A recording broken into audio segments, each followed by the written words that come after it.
One of the funny laws that makes up our world today is the law of polarity, right?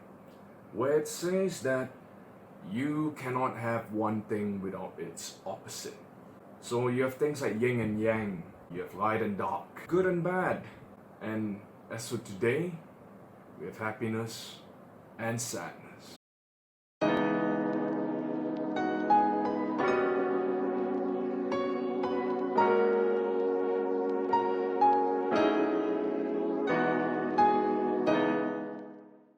What is easily defined as sadness or grief in the regard is easily the discrepancy, the mismatch between an imagined or an expected situation or scenario and the objective reality in which you live in.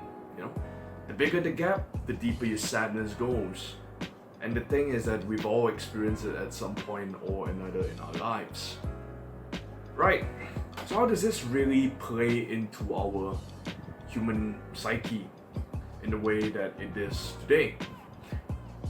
Let's think about it for a second. Our modern culture is largely predicated on capitalism and meritocracy, well, for most parts of the world anyway, right? And the thing about this system is that it ultimately creates an economic machine that prides itself on the advancement, on the pursuit of getting more and more. While I'm not denying that this economic machine has ultimately brought us the comforts and the prosperity that we as a species enjoy today, the problem comes in when the machine becomes a little too powerful. You see, examples of these can be seen in the metrics in which we use to measure prosperity today. Do we measure countries by their happiness level index? Or do we measure the worth or the sovereignty of a country by looking at its GDP? To put it this way, our current culture focuses on the pursuit of more as a general idea of some kind, The pursuit of more in the sense of more money, more titles, more statuses, more cars, more places, more bitches, or whatever you call it, And it is an unfortunate consequence of this mentality that humanity has ultimately gained this kind of mindset, You think about it this way. You see, you look at people who have they're less fortunate people. Were they really so unfortunate to begin with? Or is it the byproduct of a narrative that our current culture has fed us? Think about it for a second. And relating to that notion that I just proposed, I want you to understand the fact that in the narrative of the current culture as it is, right? Happiness is something that cannot be obtained just like that. Happiness is just not a state of being, but rather happiness is a state of striving for something and eventually getting it, or maybe not. But it is the idea of constantly striving for happiness that just seems a little bit out of reach. That is the driving force that keeps our species going in this time and era. So you see, another unfortunate consequence of this culture is easily the fact that it's this little prescription, right? That happiness can only be found in the pursuit of more. Happiness can only be found when you get this, when you get that, when you achieve this, when you become something else. when you get this, that, more, or whatever fuck you have it, you know? And the thing is that it has this unfortunate side effect in us humans. In the sense that, because when you keep preaching that an ideal of happiness is somehow constantly out of reach, you know, right? It means that your current state, with you in your shape and form or whatever as you are right now, is never gonna be enough. It also means that you can never be happy the way you are right now, because your happiness is predicated in the future, in the pursuit of something extra, something more. You got to work for that. You've got to get that next big thing, right? And only with that thing, or when you have more, only you can be happy. And that's the insanity of the entire situation. Yeah? Look at it.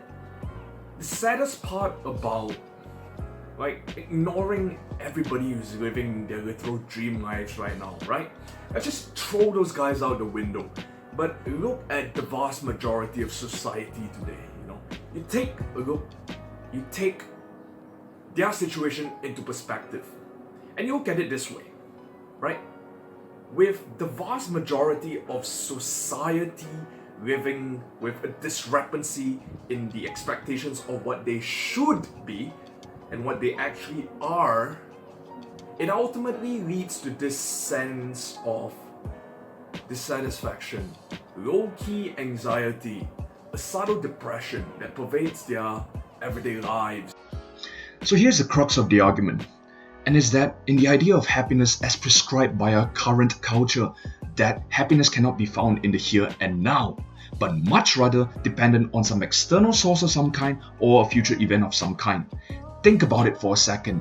Is it not insane? Because it would mean that us humans are incapable of happiness outside of any materialistic sources or any external inputs. Take the latest bubble craze for instance, or the latest fashion trend, the latest watch, your new car, your new condominium, your Starbucks Frappuccino, your next vacation, the latest TV drama, your next career achievement, or anything of the sort.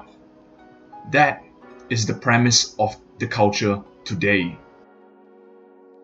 You see, the tragedy about all of this is that because of these little pleasures, distractions, or whatever it is that society continues feeding us to keep us going back to the grind and escalating into this vicious cycle of never-ending work and pleasure that contributes to nothing but the growth of the economic machine, that we ultimately lose ourselves in the process. And we don't really have time or energy to deal with the subtle depression, the low-key anxiety, the dissatisfaction that we have with our daily lives. Right? Let me put it this way. Of course nobody wants to be sad. Who the fuck wants to be sad? But if you continually keep avoiding the reality that is your life, and you continually keep losing yourself in these little distractions, you will never have time to deal with the sadness, the anxiety, the depression, and all of that. And what do we do with it? We numb ourselves to these little things, to these little realities that are present in our daily lives, and that's just a real tragedy. I mean, think about it for a second. Can you fucking imagine a human whose entire life is literally based on nothing but numbness, work, and pleasure, being able to empathize with anyone in general? Can you even call that person human to begin with? Right? Can you even feel at that point? You see, my friends, what I invite you to accept or to understand is this. Is that modern distractions and pleasures have their place. They're enjoyable, they're fun, they're pleasurable. And that's why we keep going back to them. But however, the key takeaway that I wish for you to, adopt or at least consider is the idea that grief and sadness itself is not so much about the dissatisfaction or the incongruency between your expectations and the reality. It's not so much about the life situations in itself, but rather grief, anger, and all sorts of negative emotions are a teacher. They are a therapist, a guide to showing us the shadow aspects of ourselves that we have failed to understand, right? By allowing yourself to take time off in your day to not indulge in these little pleasures and to instead dive deeper into your mind and see your emotions, especially the negative ones, for what they are, to see the darker sides of yourself that society and our culture at large has taught us to repress. And honestly, I think